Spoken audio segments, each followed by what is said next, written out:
All right, man. 5230 podcast episode. What is this? Like 7, 8? Negative. Wait, we've done Atlanta Hawks. We did Celtics. We did Nets. We did Charlotte, Chicago, Knicks. and then we did Knicks, right? Yes, this is 8. Well, that's 7, but then we also have your portions. Who knows at this point, man? This is like episode 13, 14. Yeah. So, every single week, man, we're keeping along with the 5 worst trades until we've done all 30 teams. We've officially hit the D's. Yeah. Next victim up is the one-time champion Dallas Mavericks, man. And I would like to think maybe one of your favorite teams of all time after the Nets. Definitely, yeah. After the Nets. I know you had like a Wizards phase, right? No, but it's Mavericks. Yeah. Mavs? Mavs is the main one. Yeah, so the one-time champion Dallas Mavericks, 2011, completed arguably the greatest upset in... is it technically the greatest? Not in NBA history. Not in NBA history, but I mean, bro, 2011, everybody was picking Miami, except for this man to my left. He picked Dallas the whole way, and you nailed it, bro. But enough about that. We're getting into these top 5 worst trades, man. Dallas Mavericks history, man. You ready for this? So I just wanted to say, I think they started like 19... Yeah, their history is not as long, bro. I think it was like 1980 they started. Or it was like 78 or something. I'll show you right now. Dallas Mavericks. 1980. Yeah. Franchise started 1980 till the present. Yeah, bro. So, what, 40 years? 40 years this season, give or take. Pretty much 40 years. Yeah, but, hey, in 40 years you got 1 ring? Hey, you take that, right? Some franchises, Knicks been around since like 70 years and they only got 3, so I don't know. Yeah. All right, enough about that, man. Let's get into these trades, man. I got the honorable mention. Honorable mention, bro. February 15th, 1989. Dallas Mavericks trade. You might not know these names either, bro. Because I'm not going to lie like I know these names too much. These are like a little bit before our time. Dallas Mavericks trade Mark Aguirre. I know Mark Aguirre. Mark Aguirre to Detroit for Adrian Dantley and a 1991 first-round pick. I know Dantley. I don't know where they were at in their career at that point, but I know Dantley was pretty good. All right, let me run through this trade for you, bro. When this trade happened, Mark Aguirre was a 3-time All-Star up to that point of his career, which is good, right? Adrian Dantley was a 6-time All-Star in his own right, which is also good. He was good. But he was in the league like longer than Mark Aguirre was, so it obviously makes sense, 6-3, right? But they were both pretty good players, right? Yeah. Mark Aguirre gets shipped to Detroit. His numbers take a dip when he goes to Detroit, but that was expected because they had Isaiah Thomas, Bill Laimbeer, Dennis Rodman wasn't a big scorer, but you know, they had more pieces than the Mavericks did. Yeah. He wasn't like Ron Mercer, but it was like that Ron Mercer thing where like someone has to put up the points and then you go to a team with some more weapons. Yeah. Obviously your numbers, Joe Dumars was another one. Your numbers take a dip. But he was a key piece in the back-to-back title Pistons. Mark Aguirre. Yeah, he was on those teams, the Pistons teams that won 2 championships. Yeah, so he averaged around 15 points per game, bro, during their 2 titles. So Dallas basically got rid of, and this dude Aguirre was good for Dallas, man. The thing is, look, this is pretty much what happened. Like both players are good. Yeah, Adrian Dantley, he was a 20-point scorer during his career, and so was Mark Aguirre. They get shipped for each other, right? Like I told you, Mark Aguirre, he goes to Detroit, and he's part of their 2 title teams. 15 points. It's not the sexiest, but like I said, they had other options. They had Isaiah Thomas, Joe Dumars, so it's only but so many points the guy's gonna get, right? 2 titles. 3-time All-Star before he gets shipped to Detroit from Dallas. Dallas gets back Adrian Dantley, right? Dude plays 76 total games for them for 2 seasons. So if you do the math, let's say roughly 38 games each season, 38 out of 82, that's not even half of a season played, right? So that's not good off rip, right? Would you like to have a player on your team for 38 out of 82 possible games? No, man. Not at all, right? But they also got a first-round pick, you said. Yeah. Adrian Dantley's numbers immediately go down once he gets to Dallas, right? So he goes from a 20-point scorer to like, I think it was like 16 or 17 his first season in Dallas, and then the 3rd season it really tails off. It goes to like 8 points or something like that. Yeah, it really tails off. And then I don't know if he got traded or if he just signed with them, but his last season he ends up playing for Milwaukee. Plays 13 games for the Bucks, and then pretty much retires. Yeah, so that was at the end of his career. Yeah, it was at the end of his career. He really, if you think about it, so he played 76 total games. Leah's down here. We totally failed to get her out of here. Yeah, He wasn't bothering anybody. So if you think about it, he plays 76 total games for Dallas. Yeah. 13 total games for Milwaukee. So after this trade, he plays 89 total games. He plays about a season's worth of games. And how long did Mark Aguirre play? I think he got, I don't know, I don't have that info, but he had like 3 solid seasons for Detroit. And then he started to decline a little bit too. But I guess the thing I want to say is he went on to become a key contributor to a back-to-back championship team, whereas Adrian Dantley went to Dallas. They didn't do much. His numbers dipped off, and then he kind of... So that's why it's honorable mention, because it wasn't it wasn't all the way. Mm-hmm. Exactly, okay. Bro. That's why it was honorable mention. And also because when you look into this Mark Aguirre dude, I say Mark Aguirre dude because, like, I'm not going to front like I know about his career all the way like that. He was pretty much like the first superstar in Mavericks history. He was there in the 80s. Mm-hmm. And he was there from like the early 80s. So he was their first star. He was, I guess you would say, the Patrick Ewing of the Dallas Mavericks up until the point he got traded. Okay. And he gets traded for Adrian Dantley, who doesn't produce so much. And the Dallas Mavericks just continue to wallow in obscurity. So maybe they should have just kept him like how they did Dirk. Maybe. It was here, honestly, also, like I said, for the loyalty factor. You know, just ride it out with the dude. But I don't know all the details, like if he requested a trade or if Dallas just wanted to. Actually, no. Now I know why he was traded. I read up on it. I think he had a dispute with Isaiah Thomas, and that's why they got rid of him. No, not Isaiah Thomas. No, Dantley got traded because of the dispute with Isaiah Thomas. Oh, okay. And then that's how it ended up happening. All right. Let's move on from that trade, bro. It was basically a Kyrie LeBron. All right, next up. So this with the Mavericks, bro. I actually did try to rank them. So this is a ranking, all right? It's not like how I did with the other teams where I was just shooting them off. All right. So the 5th worst trade in Mavericks history was the December 10th, 2011 trade. Dallas Mavericks trading Tyson Chandler to the New York Knicks. Yeah, that was he was doing good for the team. He was a solid guy. I don't know why they traded him. So a little backstory, man. Obviously, like we said, 2011, Mavericks shocked the world, beat the Heat. Mm-hmm. LeBron has a press conference and he goes, everybody who is rooting for the Miami Heat to lose, you still got to go back and live the same life tomorrow that you were living today when you woke up. Yeah. So I'm going to continue living my life. Yeah. Words of anger. That's the one I don't like him because of that. Those are words of anger. Yeah. Because the Dallas Mavericks upset them, bro. Beat them in 6 games. 2011 champions. Yeah. This is what, maybe 5-6 months later. Mavericks, they give up basically on Tyson Chandler. They blow it up. They don't want to repeat. Send him to the Knicks. I'm going to read you what the trade was. Basically, Dallas loses Tyson Chandler, a 2nd-round pick, the draft rights to Ahmad Nivens, and the draft rights to Georgis Printezis. Which, who are they, right? Yeah, I've never heard of those guys. Never heard of those guys. What does Dallas get back in return? Andy Routins, who you know, and a 2nd-round pick. Mm-hmm. So that's what they got back for Tyson Chandler. It's pretty bad. Routins and a 2nd-rounder. Literally all Dallas got was Andy Routins and a 2nd-round pick. And they lost Tyson Chandler and a 2nd-round pick and those 2 dudes that we mentioned. So let's just say a 2nd-rounder for a 2nd-rounder cancels itself out. Andy Routins for Tyson Chandler. That's what they got. That's a bad trade. For the defensive anchor, right? Because Routins didn't even do anything for the Mavs. I don't even remember him playing for them. Yeah. Did he play for them? No, I don't think so. And you gave up on the defensive anchor of your 2011 championship team. Yeah, that's what you gave up on. He was a big part of that championship. And I wonder why, man. Because if you really look at the Dallas Mavericks trade history, bro, like Mark Cuban, he's never really had a problem with like making splashy trades. Like one thing, an example. I remember in 2003, 2004. I don't know if you remember, but he acquired Antoine Jameson and Antoine Walker. Yep. I remember that Mavericks team was doing the shimmy shake. Bro, that Mavericks team was loaded with offense. They had Steve Nash, they had Michael Finley, Jameson, who else to say? Antoine Walker, they had Dirk, they had Josh Howard, rookie Marquise Daniels. Yeah, that squad was pretty dope. I like that squad. But the only thing was they played no defense. And that's why when they played Sacramento in the playoffs, Sacramento was putting up points on them. And I think they beat them in like 5, bro. But they had but this is what I'm trying to say. Mark Cuban, he's never been afraid to pull the trigger, bro. He's always making trades. If you look at Dallas Mavericks history, they're always making trades, bro.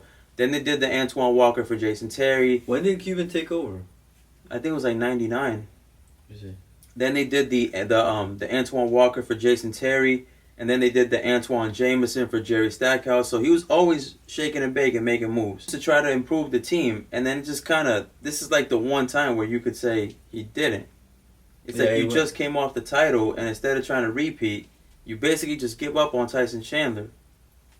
And I think it was because weren't they like trying to be big players in free agency? But they just, every single time they struck out, like they ended up with like Monte Ellis was the best player they could get through free agency. I remember that, yeah. Yeah, so they would strike out a lot. So Tyson... Oh, my bad, it says Cuban in 2000. 2000. January 4th, 2000. And if you look at the Mavericks' history, bro, they were pretty much a bad team until Cuban took over. Once he took over, they switched the jerseys. They got a little more swag with it. They had their big three, Nash, Finley, Nowitzki. And they were in the playoffs almost every season. Yeah, man, it's crazy. Like they said like their previous playoff record was 21 and 32.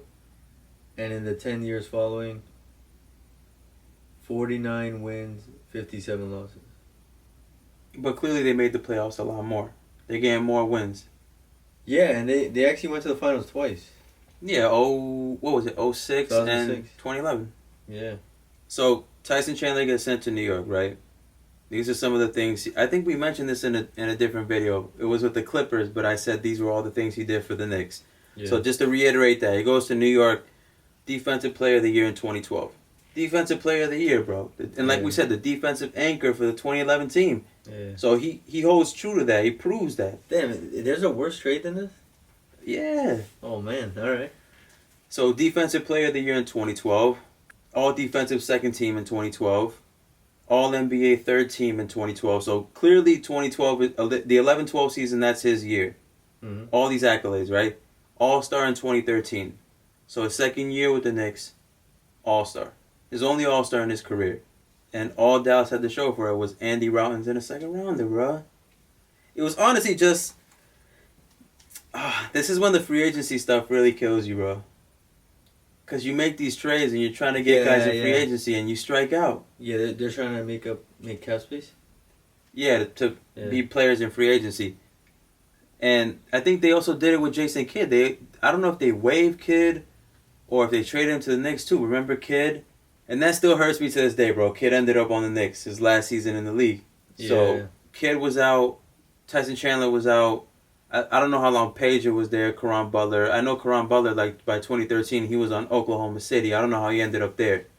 But they kind of broke up. They broke up the championship team, bro. They didn't even want to run it back. Yeah, that's one of those weird things. Like, maybe he was kind of rushing it. Like, he was like, I know Dirk is going to retire eventually. So he was like, let me try to find something different. Yeah. I don't know what the plan was. But, yeah, he just started breaking it up. So Tyson Chandler was the first kind of, like, step in that direction. Yeah. So he goes to the Knicks, right?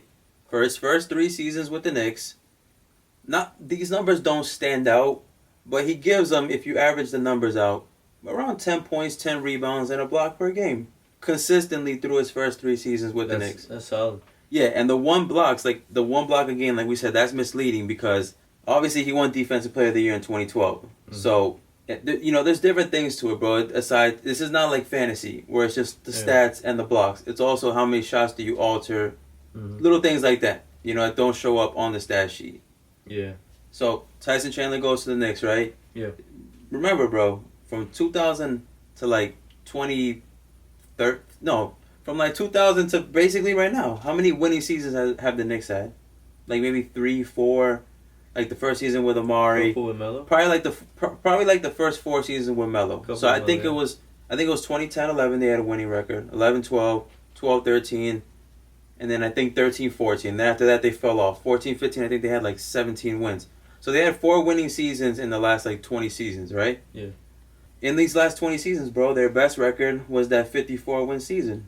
The Knicks we're talking about? Mm-hmm. Okay. That was that 2012-13 season. Mm-hmm. That was the season Tyson Chandler became an All-Star. So it's clear to see his impact once he went to the Knicks. Yeah. And Dallas just gave up on him, man. I don't know how Mavericks fans felt about that, but I know I thought it was dumb. Like I personally. So you remember when that happened? Yeah, because I was like, oh yeah, next year they're gonna be good again, and then they just started trading some guys, and I was like, And by all means, they should have been, bro. why would you try trading? You remember they won that title, and Karan Butler, remember? He was injured. He didn't even play. Yeah. So imagine you bring him back. I think they had Jason Kidd, they had Terry, they had Sean Marion, Karan Butler, they had Peja, they had Dirk. Who else did they have, bro? JJ Barea. I think their center backup was like Brendan Haywood or something. Brendan Haywood. And and did we say Tyson Chandler? So Tyson, they had like a solid 8-man rotation, low key. Yeah. Yeah, right? JJ was good too. So, yeah, man, Dallas basically gave up on Tyson Chandler, man. That's the 5th worst trade. And you're surprised by that. You don't think there's anything worse than that? I don't remember anything worse. Oh, bro, there's worse, man. We take it to the 4th worst trade in Mavericks history, 1996. The Boston Celtics trade Eric Montrose and the 9th pick in the 96 draft to the Dallas Mavericks for the 6th pick in that draft and the Mavericks' upcoming pick for the next draft. So basically, Dallas gave up their 96 pick and 97 pick. They were picking 6th in that draft. Boston gave up Eric Montrose and their 9th pick. Right? For the next year? No, all Boston gave up was Eric Montrose and the 9th pick in the 96 draft. Dallas gave up the 6th pick in the 96 draft. And So their it was just like pick swap. and their first rounder for 97, unprotected. Dallas gave up their first round. Yeah. For the next year. Yeah, so they basically gave Boston a better pick for 96 and they're unprotected in 97. Who was Eric Montrose? He was trash, bro. Look, What yo, the heck? shooting these videos, I'm really gonna. I try to refrain from, because at the end of the day, these guys made the NBA. I try to refrain from just being like they're trash, you know. Yeah. But look, Yeah, like they would obviously beat me in a 1-on-1. so look, that 5th pick that went to Boston for 96 became Antoine Walker, which I told you he's not. He's, to me, Antoine Walker's kind of an overrated player, Yeah, yeah. right? The 9th pick that goes to Dallas becomes Samaki Walker. Remember that dude? I do, but not like 100%. Was he even good? Samaki Walker peaked. Best season as a pro. 8.9 points, 7.4 rebounds. Not good. Which was the 97-98 season for Dallas. It's not good. So he peaked in his second season, his sophomore season. After that, he just steadily went down. He got worse than that? He got worse? Holy crap. He got worse, bro. I don't have, obviously, his career stats pulled up, but no accolades, no all-star teams, no defensive players, nothing, bro. Nothing. Right? And then Antoine Walker, we know, at least, even though he wasn't the most efficient player, at least Antoine Walker had some sexy stat lines. He had like the 20 points, the 8 rebounds, the 5 assist seasons. Yeah. Granted, it was like 39% shooting, like 30 from 3, and then like 61 from free throw, which is horrible. That's Michael Carter Williams' rookie season status, remember? Yeah. Remember when we had him in fantasy that rookie year? Yeah. He was putting up some good stats, right? He was like 16, 7 and 7. But his percentages, bro. If we were doing the percentages and the turnovers that season, Yeah. he would have killed your team. Mm-hmm. Because he was like 3 turnovers a game, 40, 25, and like 61. I think that was always the thing with Rondo too, right? He would get you like a ton of assists, but also like terrible free throw percentage, terrible field goal percentage. Yeah, all basically, that stuff. he wouldn't hit many threes for you, all those things. But nevertheless, bro, so if Samaki Walker's peaking at 8.9 and 7.4, and then Antoine Walker was the second best player on that Celtics team that made the conference finals in 02, Yeah. you know, obviously there's a clear gap in talent right there. Now to make matters worse, 1997 pick goes to Boston. Honestly, this was a Dan. You know how people give Danny Ainge all this credit? He rapes teams with these trades. Mm-hmm. Bro, this was kind of a Danny Ainge-esque move, bro.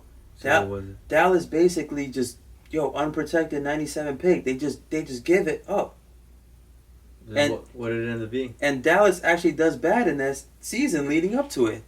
So the 1997 pick actually became number 6 in that draft.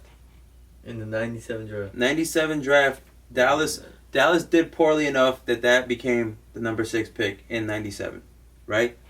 Boston kind of, they mess it up, bro. And this is another name drop. He gets another name drop. What is it? 97 draft with the 6th pick. The Celtics take 1 Ron Mercer. Ron Mercer? Yeah. That's what number 6 overall in '97. That's what the Celtics used that Mavericks pick to take.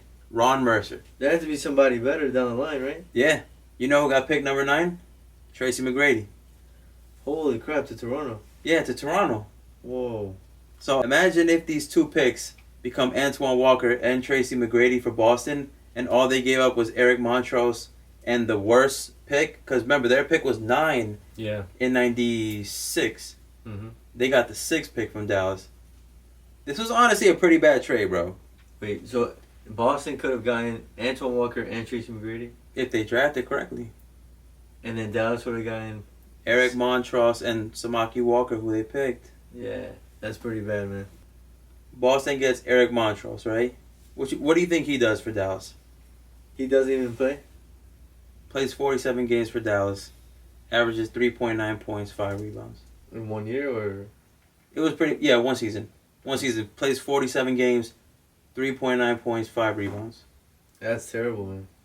This trade right here is a couple trade, right? It's 2-1, because I want you to really see. February 17th, 1997, Mavericks trade Jim Jackson, Sam Cassell, Chris Gatling, George McLeod, and Eric Montrose to the New Jersey Nets for Sean Bradley, Ed O'Bannon, Robert Peck, and Khalid Reeves. Who are the last 3 dudes? Man, all I heard was Sean Bradley, right? Sean Bradley, right? Yeah. The guy who used to just always get dunked on. Yeah, he wasn't even that good either. 7'6" for nothing. Just getting yammed on. That's what Dallas got. Yeah. Yeah. So Eric Montrose was in this trade. Yeah, so then if you do the whole breakdown. Do you want to do the breakdown or it's not that deep? Is it going to go even more? No, that's it. But yeah, so I guess, Eric Montrose. So Dallas gets Samaki Walker. Eric Montrose. No. Samaki Walker, Sean Bradley, Ed O'Bannon, Robert Peck, and Khalid Reeves. They give up Jim Jackson, Sam Cassell, Chris Gatling, George McLeod, Eric Montrose. They could have had Antoine Walker, and they could have almost had T-Mac if we just knew what these dudes' careers became. Yeah, man, this trade sounds terrible. Honestly, bro, the thing that really makes it bad, like, you could live with the pick swap in '96. You could live with that. What really makes it bad, bro, is literally just giving up your '97 pick too. Yeah, for someone who you just traded the next year. Bro, you basically got Eric Montrose, right? Yeah, you just... Like, the only way I could see this justified is if Dallas legit thought that this dude Montrose was going to come in and just have an immediate impact. And like, okay, now we're going to make the playoffs, so that pick's not going to really matter too much. Like, we're going to give up the 20th pick or something like that. Yeah, if they would have given something protected. Exactly, put a protection on it. Like, anything outside the top 10 or 12, whatever. That pick becomes number 6, bro.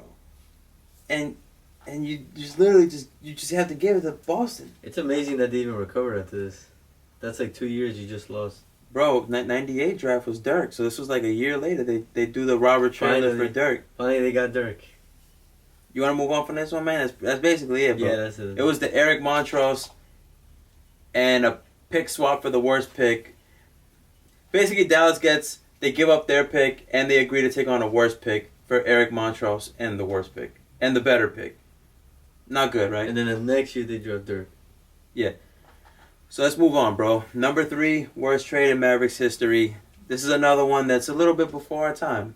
Okay. July 23rd, 1986. Dallas Mavericks trade Dale Ellis to Seattle. I've heard of him. You've heard of him? Yeah. Cause, man, you a historian, bro. Low key, man. Dallas trades Dale Ellis to Seattle for Al Wood. I don't know that guy. This is going to be a quick one. Dale Ellis would go on to average over 20 points per game. Yeah, solid player. For the next 4 seasons. So, for the next 4 seasons after being shipped out of Dallas. In 86, you said? 86. So, until 1990? Give or take 89, 90. 20 point per game scored. Consistently. His best season out of those 4 was 88, 89 season. 27.5 points per game. God damn. It's legit numbers, right? Mm-hmm. Legit. All-Star and All-NBA third team in 1989. So that 27.5 points per game season became an All-Star and made NBA third team. And then the other guy? Wait, there's more to Dale Ellis though. Oh shit. Remember, he gets traded 86. 1987, he wins Most Improved Player award. Oh man, that's what they get, man. Al Wood, bro. Al Wood is what Dallas gets in return. Jeez. Plays 54 games for Dallas, averages 6.6 points. Yo. 6.6 points per game, bro. Where did they trade Dale Ellis to? Seattle. Save our Sonics. He goes to Seattle, bro. That was with Sean Kemp or no? No, I think Sean Kemp was like 89 or something like that. He was later on in the 80s. Kind of a bare bones trade. There's nothing more after that. You basically just gave up someone who immediately goes up in trajectory. And Al Wood, I don't know if he was a rookie or whatever he was up to that point, but he just gives the Mavericks 54 games, 6.6 points. That reminds me of the Elton Brand trade. Which one? The Elton After Brand? 2 years of him like doing great as a rookie. Just gave up on it. He's just like, yeah, let's just trade him. No, but I don't think Dale Ellis was really that good while he was on Dallas. I think he got unlocked when he went to Seattle. Okay. Yeah, so, but it still hurts, right? Yeah. It still hurts. Is there anything we can compare that to? Like a player gets traded, and then he immediately just becomes way better when he gets traded. Is there anything we can compare it to? Recently, I don't know. Like some guys that come to mind, but it wasn't immediately. Like I know Chris Middleton was on Detroit, and when he was on Detroit, he wasn't really good. He went to Milwaukee and then slowly became better, and then eventually became an All-Star. It's not as drastic as this one, but hey. I hear it a lot in baseball, but it's not baseball. Ready to move on to the next pick, bro? Yeah. What is it? This is second worst? Second worst pick. December 26, 1996. Dallas Mavericks trade Jason Kidd, Tony Dumas, or Tony Dumbass. No way. How do you spell it? Dumas.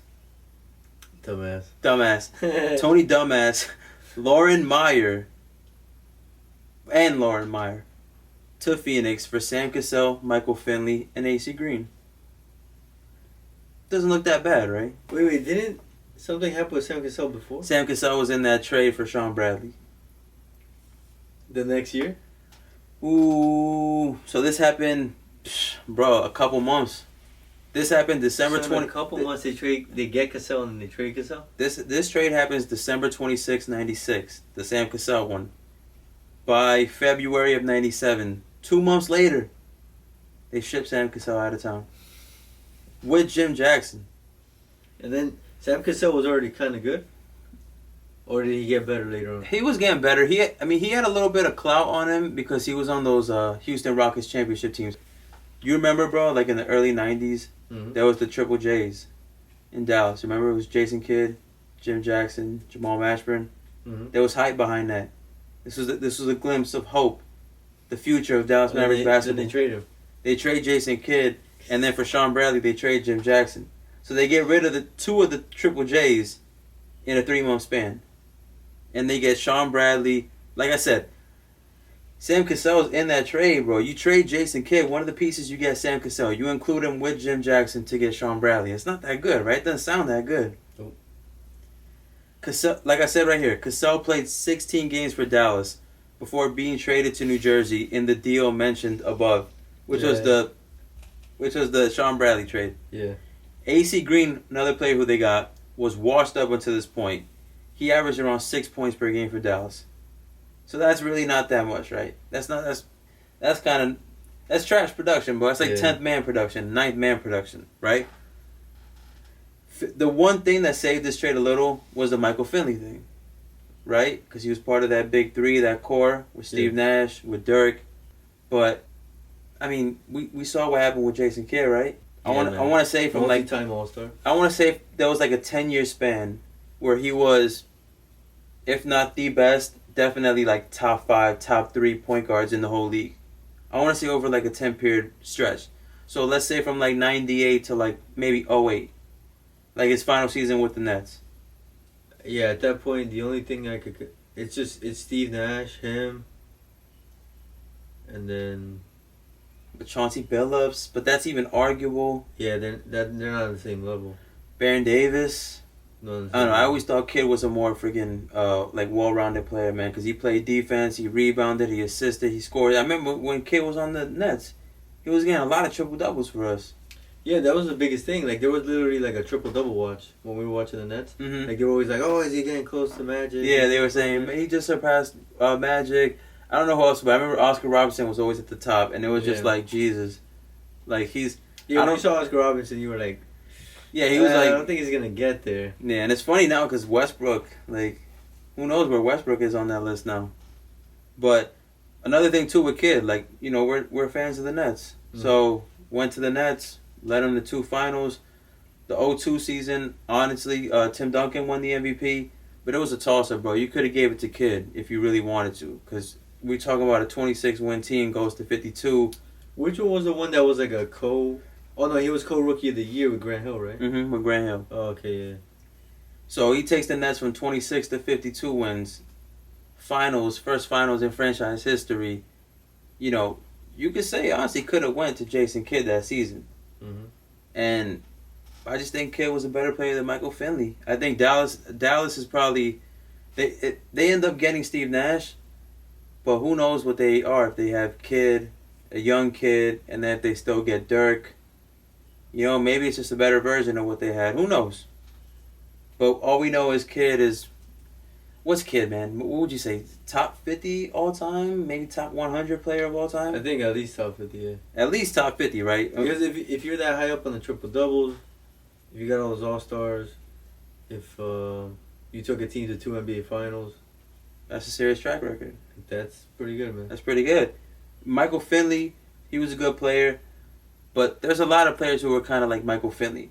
Antoine Jameson, you know, high points. A lot of dudes could put up high points. Yeah. But Jason Kidd was just a different level. And the kid was efficient, you know? Yeah. He wasn't like always turning the ball over. Yeah, efficient, bro. Efficient. Every single team Jason Kidd went to, bro, they got immediately better. He started hitting threes and stuff. That 54-win Knicks season I told you about, their best winning season in the last 20 years, Kidd was on that team. So Kidd was on that team. Kidd was on Dallas when they won the championship. Yep. He was on the Nets when they made 2 finals. They were winning when he was in Phoenix. You know, they weren't going that far because you had the Kobe and Shaq Lakers. They were dominating that time. Yeah. That was You know? tough, man. Like, those guys were just... If they would have kept it together, that team could have kept winning. Yeah, bro. So that was the number 2 pick. You ready for the... Number 1. You ready for number 1, bro? Who's number 1? My bad, man. I know I talk a lot during these, bro, but, I mean, hey, I'm running through 5 worst trades, and I got to break them down, man. It's a mouthful. I'm just wondering, what is the worst trade in Dallas Mavericks history? June 27th, 1986. Dallas Mavericks trade the rights to Mark Price to the Cleveland right? To the Cleveland Cavaliers for a 2nd-round draft pick in 1989. Yeah, that was a draft pick trade? It was literally Like, just... that was a draft night trade? Yeah, Mark Price, his rights go to Cleveland. All Dallas gets in return is a 2nd-round pick for 3 years later. What are they doing? I don't know. That's crazy, dude. But the thing is, I don't know if Mark Price was hyped like that. Like, when he... 3 years later? Yeah, they were going to get... 2nd round pick. In 1989, yeah. This trade happened in 1986. Yo, that doesn't even make sense. Like, you're trading a player who's getting drafted this year For a pick 3 years. for a pick 3 years away. Not even in the first round. 2nd-round pick. Yo, that is one of the probably stupidest trades I've ever heard in my life. But one thing you gotta take into consideration, bro, this is the 80s, and Bro, like I told you in a different when did that trade happen? My bad. I think you were gonna say. Go ahead. But when did that thing happen where there was that rule, the Stiteman rule? Which one was The it? Cavs guy? I think that was in the 80s. That was, I think, as a result of the James Worthy trade. But was that like? It was in the 80s. Was it before this? Yeah, I think it was the early 80s. Bro, they should have made a rule for this, man. This is some stupid stuff. But the thing is, man, Where was Mark Price even picked? Did he really? We gotta look this up, man. This is terrible. Was he that type of guy that he came in the league with low expectations and then overachieved, or? Man. Why are you looking that up, bro? I'm gonna run off some of Mark Price's accomplishments or achievements. Mark Price would go on to be one of the league's best point guards between 1988 and 1995. That's an 8-year window. But in that 8-year window, he fluctuated between 16 to 19 points per game. That's good. And between 7 to 10 assists per game. God damn. So his highest in that time was 10 assists, his lowest was 7. His highest points was 19, lowest 16. So you got drafted second round? He got drafted second round? That's what it says. 1986 draft? Yeah. Round 2, pick 25. So he was an overachiever. Maybe he used this trade as fuel to the fire. To be like, I'm gonna show Dallas what they gave up on. He's like, hey man, you thought I sucked? Sometimes you don't know, bro. Even Steve Nash, bro, he was like the 14th pick or something. Who would have thought that this dude would become 2-time league MVP? Sometimes you don't know. What pick was Steph Curry? 9th? I think it was 8th or 9th. And Minnesota picked Johnny Flynn before him? Johnny Flynn, Ricky Rubio. Yeah, man, that's it. Yo, that's just, I think some people don't believe in just, like, the talent of some of these guys. Yeah. Like, they just look at numbers. Is he 6'7"? Is he 6'8"? Is he 240 pounds? Yeah. All right, pick him. Yeah. But then Steph Curry, you see him, and he's just, like, skinny dude, but he can shoot lights out. Yeah. And everybody knew he could shoot lights out. Yeah. So same thing with this dude. Like, I don't know if Mark Price was in college, and he was just like, he went to Georgia Tech, it says. Mm-hmm. Played all 4 years, 1982 to 1986. Mm-hmm. Selected by the Mavs, and traded. Not good, bro. So he played till 95 on the Cavs. Yeah. And then he started to decline. But he had a solid 8-year window, bro. And he was on those Cavalier teams, the 80s and the 90s ones. Like when Jordan hit that shot on Cleveland, on Craig Elo, and then he did the jump. Like, Mark Price was on that team. Those are competitive Cavs teams. Yeah, he's 4-time All-Star. 4-time All-Star, bro. 3-point champ. Yeah, he was the general of that team, bro. He was the floor general. Jeez, man. Yeah, I don't know. It's just, even if the guy doesn't seem like he's going to be good, right? Yeah. This is my logic.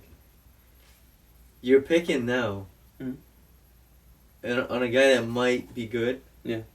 And you say, hey, let me just trade him for 3 years later? That doesn't make sense. Yeah. Maybe next year. Maybe I would understand the Mavs 100% if they said, hey, man, we're going to give you Mark Price, but we want your next year's second-round pick. Yeah. 100%. Maybe Mark Price, you don't know he's a second-round pick already. You're just adding another second-round pick for next year. So you get 2 second-round picks, blah, blah, blah. Another thing I want to add. 3 years later? And yeah, like, what's the point? Like, were they scouting like who? Who do you scout 3 years ahead of time? Who do you scout 3 years ahead of time in the 80s to be like, yeah, we're confident we're gonna give up on this Mark Price dude for a pick in the second round? Yeah, I understand if you're scouting for the first round. Yeah. If you said, hey man, give us your first round pick 3 years from now, because we know LeBron is like let's just say, right, that a LeBron type player. Mm-hmm. He's a sophomore in high school. Mm-hmm. So in 3 years he's gonna graduate. Yeah. So give us your first round pick 3 years from now. But they said give us your second rounder. Yeah. It's not that good, bro. This is a terrible trade. This was a 4-time All-Star. This was a 4-time All-Star getting traded for a second-round pick 3 years down the line, bro. That's the summary of it. This makes Greg Popovich seem even better to me now, because all these times he's picked guys in the second round and they're good, or late first round and they're good. Ginobili, 99, 57th pick. Yeah, man. Kawhi wasn't picked by them, but they had the foresight. Kawhi was like 15th, and all they gave up was George Hill. Yeah. Yeah, I give it up to the Spurs, man. But then that's the thing. Maybe these guys back then, they were like... That's a curious one, bro. This is not possible. That's a curious one, man, because all these good Spurs trades. It's going to be interesting when we get to San Antonio, man, see what their worst trades are. There was a time before Pop, so I think this is something we got some time before we get to the S's. This is Dallas Mavericks. A long time, yeah. That basically wraps up the 5 worst with the honorable mention Dallas Mavericks picks, man. Let's just run through them real quick. You did good. You picked that last one. That one was terrible. Let's run through it, man. We had the honorable mention, Mark Aguirre for Adrian Danley and a 91 pick. Oh, I never told you about that also. That first round pick that they got in the Mark Aguirre Adrian Danley trade. I think I asked about it, yeah. It was traded for this dude named Fat Lever. Who played 116 games combined over 3 seasons for Dallas. I think I did the math. It's like 39 games per season on average. So that pick, they never even picked it. No, it just became Fat Lever. Yeah, not good. That's pretty bad, man. So we had that trade. Mark Aguirre for Adrian Danley, 1991 first round. So basically Mark Aguirre for Adrian Danley and Fat Lever, right? Fat Lever. Who both barely played for Dallas, bro. These dudes were injury prone. Mark Aguirre goes to Detroit, helps them win 2 rings. 2011, Dallas gives up on Tyson Chandler, ships him to the Knicks. Andy Routen's second round pick. Basically nothing back for a championship caliber player. Horrible.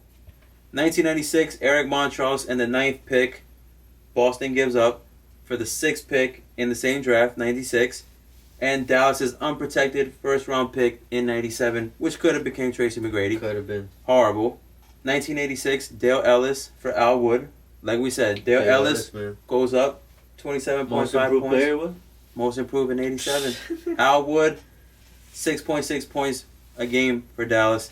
96, Jason Kidd for basically Michael Finley. Not the worst, but it is the worst because of Jason Kidd's trajectory. Maybe top 50 player all time. And it's crazy that they had Steve Nash and Jason Kidd. Yeah. They always had like good point guards. And did you know that there was a point in time when Phoenix had Jason Kidd, Steve Nash? No. Dallas never had them at the same time. Oh no, it was Phoenix. I'm not saying at the same time. I'm just saying in general, like they've had them on the team. Well, I'll do you one up. You know, Phoenix at one point in time had Jason Kidd, Steve Nash, and Kevin Johnson on the same team at the same time. Goddamn. Yeah. And then the last one was the Mark Price, basically for a second round pick, which honestly, to me, is the worst trade in Mavericks history, because you gave up a 4-time All-Star for a second round pick. 3 years later. 3 years later, bro. Goddamn. Dallas Mavericks. You guys got the title eventually in 2011. It was a lot of ups and downs. I feel like honestly, from when Mark Cuban took over Dallas until right now, they've probably been the most like aggressive team to like getting an NBA title. And it's a shame that it's really only culminated in one. No, I don't think it's a shame. I think it just shows how tough it is. Yeah, being in a market that's not like LA, Boston, New York. That's definitely true. Like, you know, like you said it before, that like literally freaking LA just gets people to just come to them just because they're LA. Yeah, that's definitely true. And if we saw the Mavericks track record before Mark Cuban, exactly, it wasn't that great. They've definitely had a lot of success since he took over. Easily one of, if not the best owners in the NBA, bro. Yeah, the only guy who's kind of competing now is a Clippers guy, Steve Ballmer. Yeah. He just took over them recently. Like, the thing I like about Mark Cuban is you see the dude at the games, he gets into it. Yeah, I feel like I would be like that. He argues with the refs and stuff. He gets fined for some of the shit he says. Yeah, he's straight up. Like, he's not going to be, like, beating around the bush too much, you know? Easily one of the best owners, bro. And like I said, because the thing is, I don't know if I went through Basketball Reference, but there's a website I go through, and you can literally look at Dallas Mavericks transactions year by year. I went through a year by year since their first season. Once they pretty much get to the Mark Cuban era, there's so many trades that they make, bro. Just like shooting for the stars, like trying to get, like I told you, the Antoine Walker acquisition, the Antoine Jameson. They flip Jameson for Jerry Stackhouse. They flip Antoine Walker for Jason Terry.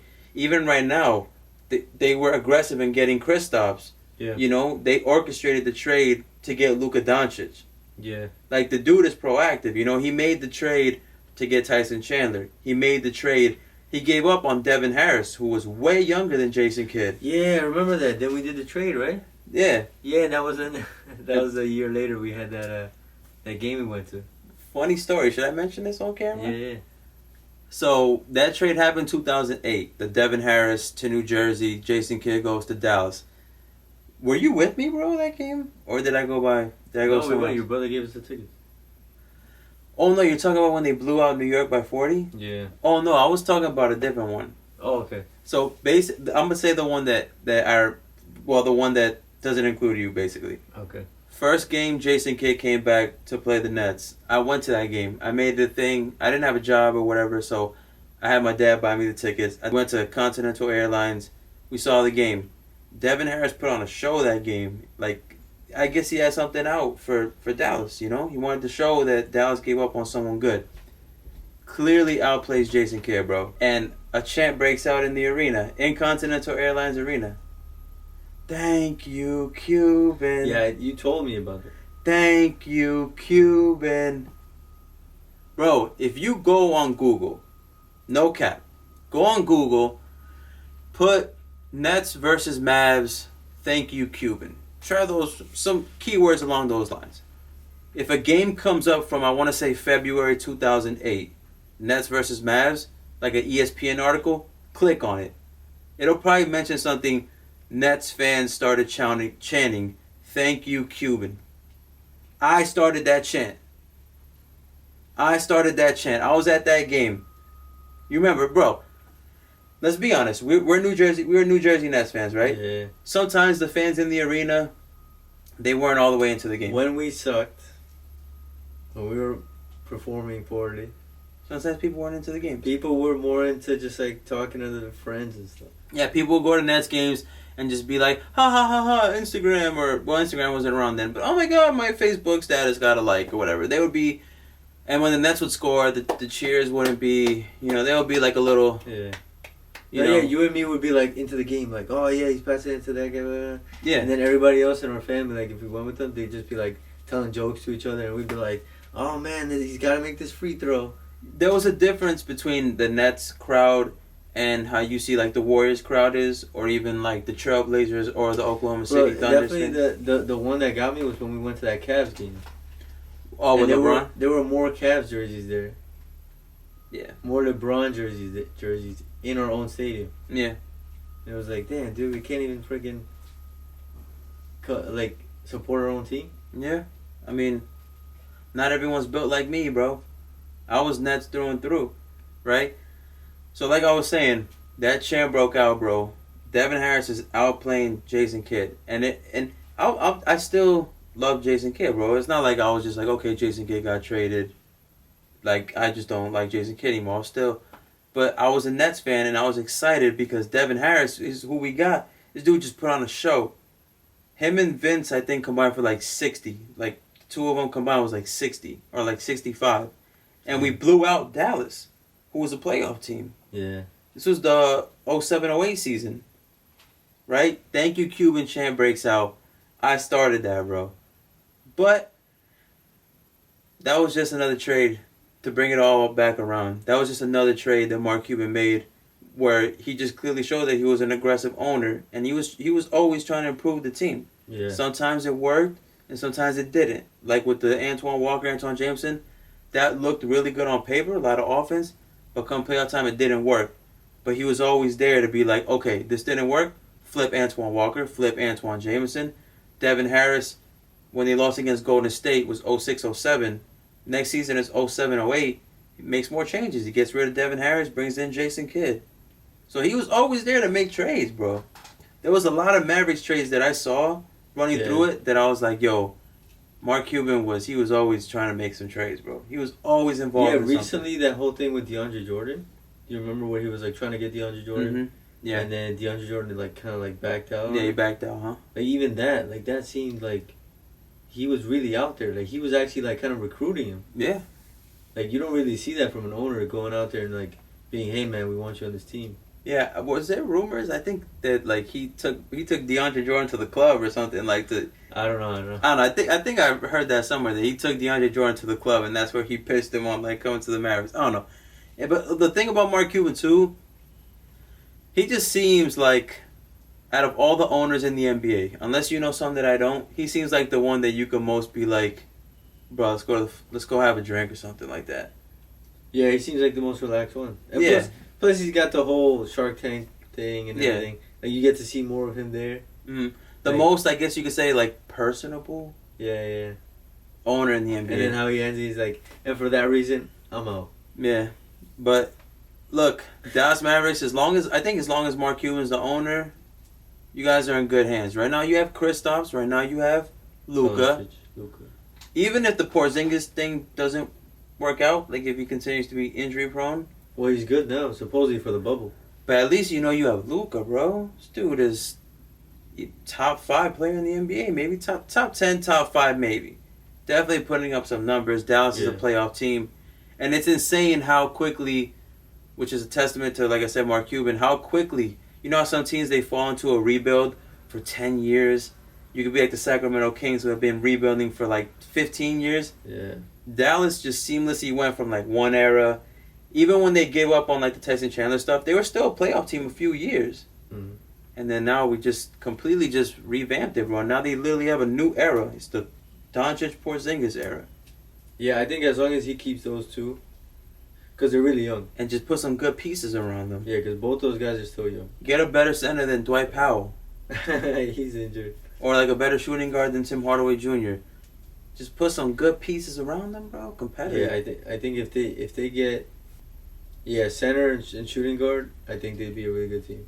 Definitely, man. Because you know Kristaps doesn't stay down low offensively. Mm-hmm. Defensively, he stays down low. Yeah. He gets his blocks, he gets his rebounds. Right, definitely. But offensively, he's always out. Yeah. So they need a big man to like get some offensive rebounds. If Porzingis could put on some pounds, bro, like, man, you play him at the 5 and then just try to fill out the rest of the starting lineup with shooters, bro. I don't know if Dwight Powell could hit a 3. That would actually be the reverse of like what Orlando did with Dwight. You remember how they had like Dwight and shooters, like tons of shooters. Yeah. Hito, Rashard Lewis, and then Dwight was just like this like monster down low. Right. Mm-hmm. But then this would be like Kristaps would be like really good on defense, but on offense, he's another shooter. Right. Like it'd be crazy. I don't know if he's as good of a defensive player as Dwight Howard was, but I mean, but it's also, you got to take into consideration it's a different day and age, man. Now you need 5 shooters out there. I think you could definitely get away with playing, like the Warriors were playing Draymond as center, and Draymond, he's like 6'7", 6'8". Kristaps is a legit 7'3". 7'3". Did you know he's 7'3", bro? No, I thought he was 7. He's 7'3", bro. Damn. He's 7'3". The only thing is he's a little frail. So if he could put on some muscle, you play him at the 5. And if you really want to mess with teams, bro, this is what I'm saying. Dallas could literally mess with teams. Imagine if you literally take off a small point guard and you literally just are like, Luka's the point guard. He's literally the point guard. You got a big point guard. You got a big point guard. You got a 7'3" center who can hit threes. If Kristaps could bulk up, and then fill out the 2, the 3, and the 4 with some guys who can hit threes and play a little D. Yeah, I think this is when it gets tough because then you're not gonna get a lottery pick. No, so then it's gonna be tough. Like this is when like someone like Greg Popovich picking in the second round. Mm-hmm. This is when you really know who you're talking about. Because I don't know who makes the decisions, like the owner or the GM, the head coach. I think it runs through probably both, man. Like, at the end of the day, I think the GM could have some trades, but he has to run them through the owner. But Rick Carlisle is the coach. Yeah, he's a coach. Yeah, I don't think the coach does it. No. Who knows, man? I mean, I know like Doc Rivers was at one point. He was like that coach GM thing. Yeah, he's like combined. Yeah, but I mean, I don't know how much they're running it through Rick Carlisle. Maybe they do a little, but do you think at the end of the day Rick Carlisle has the final say? I think that probably goes to the owner, and probably more trust is put in the hands of the GM because that's what he gets paid to do. You know? Yeah. GM gets the players, and the coach has to work with them. Yeah, I'm just wondering. The way they got to rebuild is.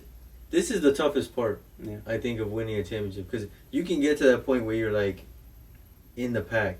Like, you're 6, 7, 8 seed. Yeah. And you're making it to the playoffs every year. But you got to get into that Elite 3. Yeah. Top 3 in your conference, that home court advantage. Yeah, I think that's the whole thing that happened with OKC. Like, OKC was always, like, top 4, you know, when they had Durant and Westbrook. Mm-hmm. But they just couldn't get over the edge. Yeah. Well, OKC was honestly like a lot of bad luck. You know, remember Ibaka got injured, one playoff and all that. But that's a different story. Yeah. But I think Dallas has all the pieces now in 2020 I mean, the proof's in the pudding. This year they're a playoff team.